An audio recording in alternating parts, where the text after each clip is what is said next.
Good afternoon, YouTube. Welcome back to the channel. It has been a little bit. My household came down with the sickness that is going around, and so I took a little bit of time off, but I am definitely ready to get back at it. And the weather is beautiful.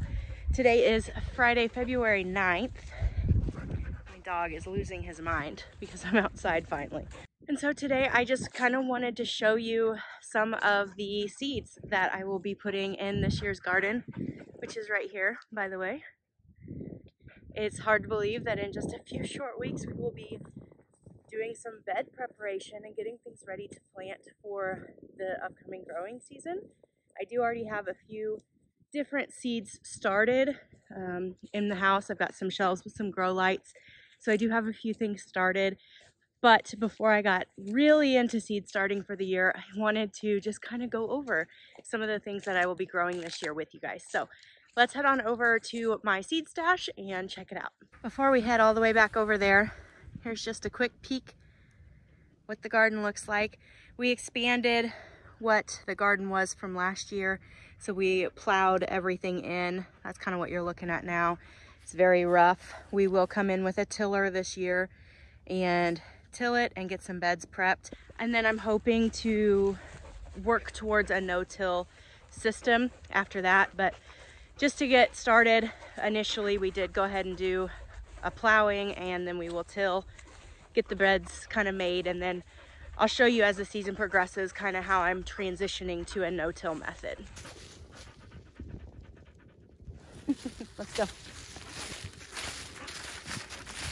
Okay, so these are all of the seeds that I have purchased new this year for my garden. Now, I run a CSA program, and so I am growing more than just what my household would need. I also plan to sell my produce outside of that CSA program as well. So that is why there is so much. And originally I had planned on doing a video where I went in detail with every single variety that I plan on growing this year. But as you can see, that would take hours. So then I thought, well, I'll split it up and I'll do different videos based on the different companies and seed suppliers that I use. And even that, I just feel like would get redundant and boring. And so I decided to do something a little different than what I've done in the past. And instead of talking about every single thing that I'm going to be growing this year, because if you follow me throughout the growing season, you're going to get to see all of that. I'm just going to highlight 25 of the things that I am most excited to grow. And that could be things that I've grown before and I just really enjoyed. Murphy, get down. I just really enjoyed, or it could even be new things that I've never grown, but I'm really looking forward to growing. And so I've got 25. They're from different seed suppliers. I did order from several different companies this year. Typically in the past, I've ordered from just Haas Tools, Baker Creek, and Johnny's Select Seed Company. Okay, if you're gonna sit down next to me, then you need to sit down. This is ridiculous. Like I was saying, typically I order from Haas, Baker Creek, and Johnny Select Seed.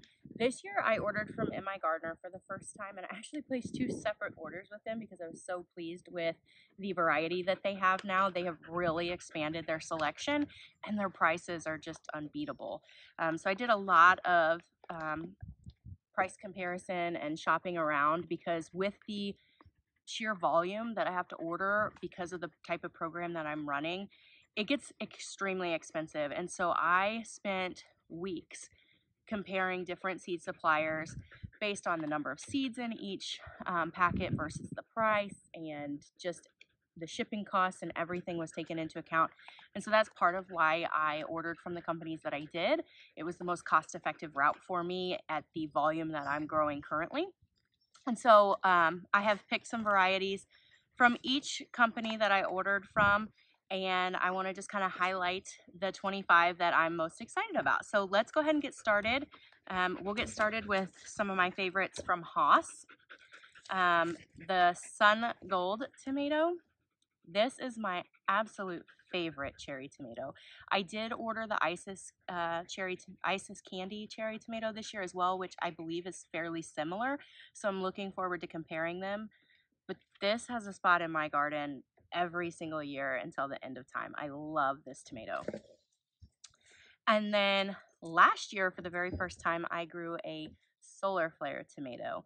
And this is a wild boar variety. It is from Haas, and it was outstanding as far as flavor goes. So it has earned a spot in my garden for years to come as well. And then I'm not from the South, but my cooking style is very Southern. I learned from my grandmother, who's also not from the South, but she cooked a lot of Southern style recipes that she learned from her mom and grandma as well. And so I'm a big fan of pimento cheese. And so I want to be able to grow pimento peppers to make my own pimento cheese with. And so I picked up a pack of pimento peppers this year. I'm very excited about those. And then we'll move on to the MI Gardener seeds that I'm most excited about this year. Kellogg's Breakfast. Now this is my favorite yellow tomato.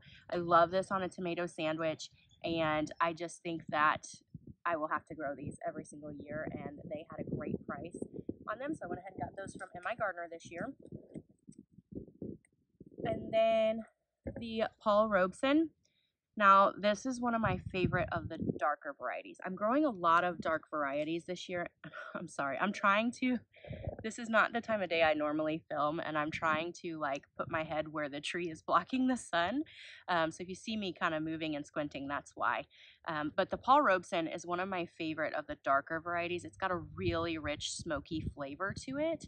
And so I'm growing that. I'm growing a lot of dark varieties this year, though, so you'll get to see a lot of that. And then this one I picked up, I don't know if you can even see it, but it's the North Georgia Candy Roaster. We grew a lot of winter squash last summer and loved it. We're still eating on some of them in February. We've got a few left in our cellar. And so I wanted to really expand the variety of winter squash that I was growing. So I picked that one up. Now this one is asparagus. It's Mary Washington asparagus, and I have never seeded asparagus. We inherited this house. I say we, I married into it, but Kyle inherited this house. It's been in his family for over 100 years, and there is an existing asparagus bed here, and it did put some asparagus out last year, but it really needs to be reseeded, and we are going to end up having to move that asparagus bed anyways. So I picked up some asparagus to try and seed a new bed. It'll be a few years before we're really getting to eat on it, but you know, if you don't do it now, then it'll just be that much longer before you get to enjoy it. So went ahead and picked some of those up to put in this year. And then the last couple of years, I have grown a scallop or patty pan squash variety. I think it was called Moonbeam, and I liked it, but it just wasn't my favorite. But I really love, this is going to sound silly, but I really love the look of a patty pan squash when you're harvesting. And so I wanted to try a different variety that I've heard a lot of really good things about. So I picked up a yellow scallop squash. And then this year I also grew a ton of Napa cabbage, and the reason I initially started trying to grow Napa cabbage is because it's very expensive here in our grocery stores, and there's a certain salad that my dad has made ever since I was a little girl that requires Napa cabbage, and it is a delicious salad. And so I wanted to grow my own Napa cabbage in order to have that salad and it not be so expensive. And it turns out Napa cabbage is really easy to grow, at least for me in my zone. So I picked up another pack of those, and I'll be growing a lot of Napa cabbage this year. So if you're a part of my CSA program, plan on getting some Napa cabbage, and in your newsletter, you'll most likely be getting the recipe to that salad. So then I also grew kohlrabi this year, and I grew a massive amount of kohlrabi, and I fell in love with it.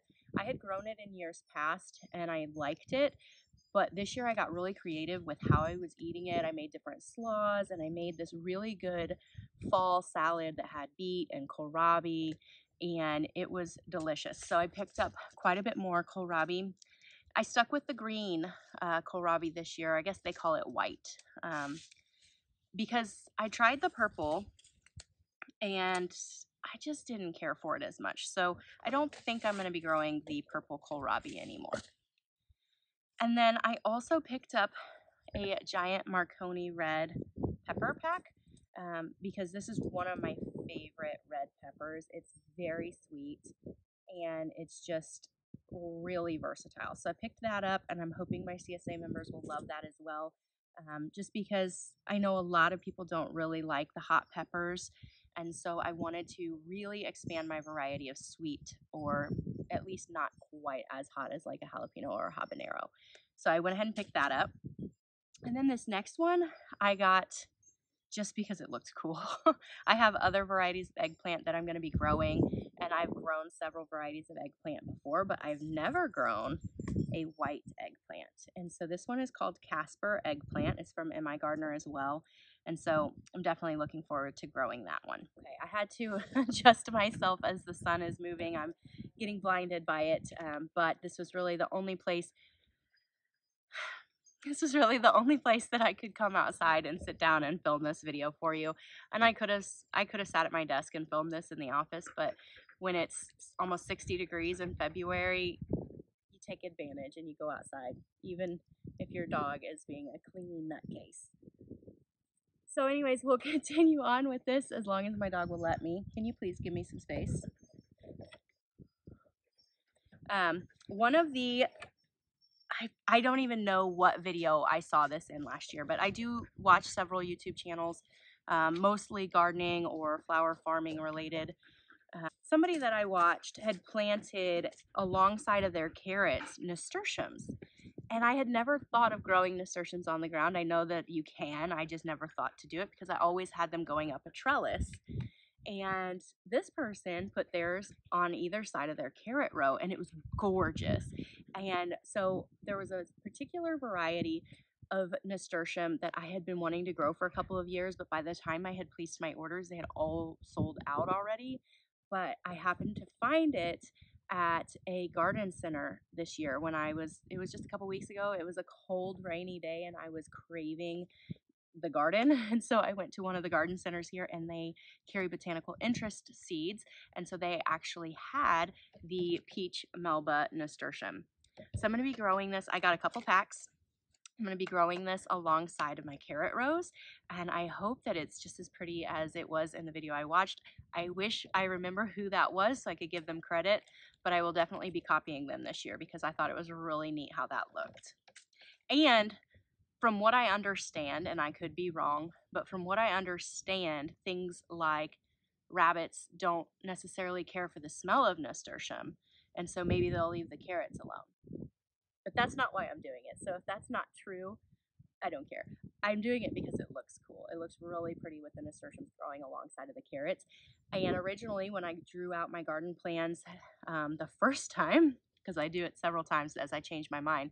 The first time I'd planned on putting all my nasturtiums on my trellises, but I've completely changed that now, and they'll be growing alongside my carrots. So really interested to see how that turns out this year. And now I think the rest of the seeds that I have are going to be part of the Baker Creek order that I had. And this next one is a pepper that I am really looking forward to growing. I've never grown it. One of my favorite channels, Living Traditions Homestead, they don't live very far from me, so I'm confident that this pepper will do well where I'm at. They're only a few hours south of me. So it's the, and I'm probably going to say this wrong, but the Ajvarski pepper. They give it a lot of really good reviews, and so I bought just one pack. There's only 15 seeds, or minimum of 15 seeds in this pack, so they were kind of an expensive seed at $3 for 15, but I'm very much looking forward to this, and if I like the pepper, maybe I'll save some seeds. And then one of the peppers I grew, this is my second time running a CSA program. I ran my first CSA program in 2021, and I grew this pepper for my CSA members, and it is the Lesia pepper, and it is like, I almost said it was the sweetest, but I wanted to check to make sure. Yeah, it says it's believed to be the sweetest of all peppers with the thickest flesh Total crowd pleaser with intensely juicy texture. So this is a phenomenal pepper. I have grown this successfully before, and it is delicious. So I'm very excited to grow it again. I didn't grow it the past couple of years because I honestly forgot about it. But as I was looking through some of my notes, I saw that it was in there, and I was like, I have to order that. I have to grow those again. Same with these. I hadn't grown these for the last couple of years because they were sold out by the time I got to them.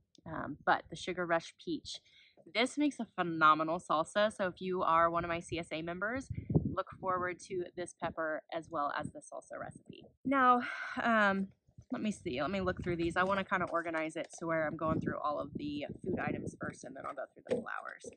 This next one was a Christmas gift. I got a lot of seeds for Christmas, so that just goes to show you my family knows me well. But this was a stocking stuffer I got, and it is Martian Jewels corn. Never grown this variety before. I wasn't actually planning on growing corn in my garden over here. I was just going to put it in, Kyle's parents do about a quarter acre or so of corn, and they plant it with the tractor, and then I don't have to hand plant it that way. So I was just going to chip in for some extra seed corn and put it in with their plot. And these I won't do that with, though. These I will put in this garden back here, and I will hand plant these, but the rest of my sweet corn for my CSA will go in the primary sweet corn plot. So I'm really excited for this. It's a white kernel, and it says you can harvest right away for delicate, slightly sweet corn on the cob, or you can wait a bit longer to use in soups or cornbread. And you can wait even longer until to harvest it until the kernels are dried, and you can grind for flour.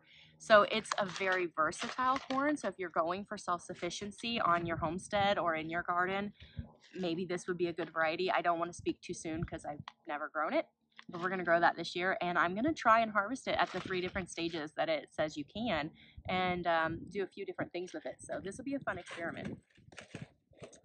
Now this next one, and I've got to rethink this as I'm looking at it, I'm realizing I left this off my garden plan. So I'll probably have to add it onto the trellis where I was going to have some peas, because by the time the peas peter out, then the beans will be starting to go a little bit stronger. But these are red noodle beans, and I've never grown these, but I've watched Roots and Refuge since like their early days when they weren't even called Roots and Refuge Farm. I forget what they were called, but I've watched them for a really long time, and she's the first person I ever saw that grew these, and I think she's grown them several years in her garden.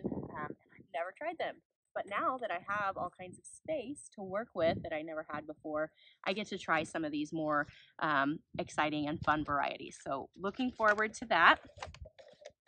And kind of the same story with these. These take up a lot of space as well. And I've heard different names for these. I'm going to say this wrong. Rampicante zucchini squash or tromboncino is something I've heard them called as well. I don't know. I've never grown them. I don't know the first thing about them as far as what they taste like, but I see them all over the place, and they just look so cool that I decided I have to grow them. So we will be having some of these, and they will be going on an arched cattle panel trellis as well. So let's go into the hollyhocks. I got a couple of different varieties of hollyhocks this year. I got this really cool jet black, or Nigra, and it says shockingly beautiful with nearly black flowers, just a hint of red. And you can't really see, maybe you can in there. It almost looks more purpley, but I'm super excited about those. And then I got this Majorette double champagne. And I got the hollyhocks. I got the hollyhocks because Kyle said they really reminded him of his grandparents. Not the grandparents that lived in this house, his mom's parents, but I guess she grew them quite a bit. And so I got that just for him to have something that reminds him of his grandparents. And they won't bloom this year, so that's a bummer. But if you don't plant them now, they'll never will bloom. So I'm going to go ahead and get these started. And they're going to go in this flower bed behind me, and there's another flower bed on the side of the house. I have one other variety of hollyhock seed. Might be in here. I don't know. Oh, yeah, here it is. Double Carnival Rosy Red. but that would make 26 favorites. So I left that one out. So anyways, hollyhocks are definitely going to be planted this year, and I've never grown them from seed before. In fact, I've never grown them, period. I've never even bought them from a garden center before. I've always enjoyed them, but I just never really had the space for them, and now I do. So we're gonna grow them. And speaking of things that you need space for, I dabbled a little bit in the cut flower realm last year and decided I really loved it and wanted to add that into my just my general growing practices for my farm. And so I'm expanding quite a bit on that this year. You will see all about that as we get started with planting this spring. But one of the things I wanted to start growing a little bit more of is filler, because I didn't hardly grow any filler flower last year because I just grew a few staple cut flowers to see if I even enjoyed it, which I did.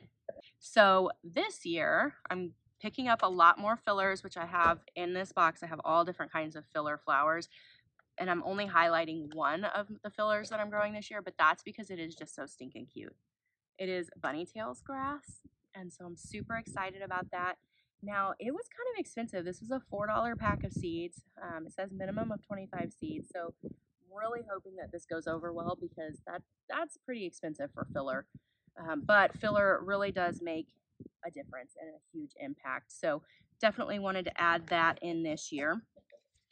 And speaking of the cut flower garden, Rudbeckia is one of my favorites, and there's just the standard. If you think of Rudbeckia or Black-Eyed Susan, you think of the yellow petals with the black center, and I love those. Don't get me wrong, I'm growing several of those. In fact, I'm growing the Rudbeckia triloba, which is like this huge bush variety, and it's it's just so prolific, and I'm very excited about that one. But this one, the Sahara, I really love the fall colored bouquets, or like the darker moody colors. And so I am super thrilled to be growing this Rudbeckia this year. And then these two aren't necessarily for the cut flower garden. I have a ton of things I'm going to be planting for the cut flower garden. And I ordered several Lisianthus plugs, like 300 and something Lisianthus plugs. And so I'm super excited about all of those as well. But these two varieties are just something pretty to look at. One of them, which is the one I'm going to go over first, I first saw in one of my best friend's gardens last year, and I fell in love with it, and so I had to order some. I had never seen, which I can't believe I had never seen this, but I'd never seen the Mexican sunflowers, and so I had to pick some up. So I'm going to be growing some of those. And then this other one I have seen several times. There's so many gardeners that grow this. But now that I have all kinds of space and I don't have to be like nitpicky with the varieties that I'm growing, I decided to pick a pack up. We actually picked this up when we were on our honeymoon. We stopped in at Baker Creek and bought a bunch of seeds. But this is the Mongolian giant sunflower, and I am absolutely thrilled to be growing it. So anyways, I hope you enjoyed that video. Again, that's not all the seeds that I'm growing, because I still have several seeds that I saved from last year's garden and the garden before that. But that's just some of what I bought for this year. And I have my garden all mapped out finally. I'm sure things will be changed even up to the point of actually planting. But I'll pop a picture in right here of what the garden layout is going to look like. It's not super artistic this year. It's just very kind of straight rows. But that's because I am running a CSA program, and I'm trying to keep things as organized as possible and make sure that my CSA members get the best of the best this season. And so I'm super excited for it. I've already started some seeds in my sunroom. I've got a couple shelves of seeds started. This weekend I'll be starting a lot more, and then from there it's like every week I'm starting a bunch of seeds until basically the end of April. So we are gearing up for the season, and I am so excited. I hope that you'll follow along, and if you do, I hope that you'll go ahead and subscribe so that you are not missing any of the videos. Make sure you hit that bell so that you're notified every time I post a new video. I have so much in store for this season that I really don't want you to miss out on it. So thank you so much for watching. I'm gonna head back inside and get to work. I've got a few things at the office to finish up on, and then I'm gonna enjoy some of this beautiful weather. So I hope that y'all are doing great out there, and I will catch you in the next video.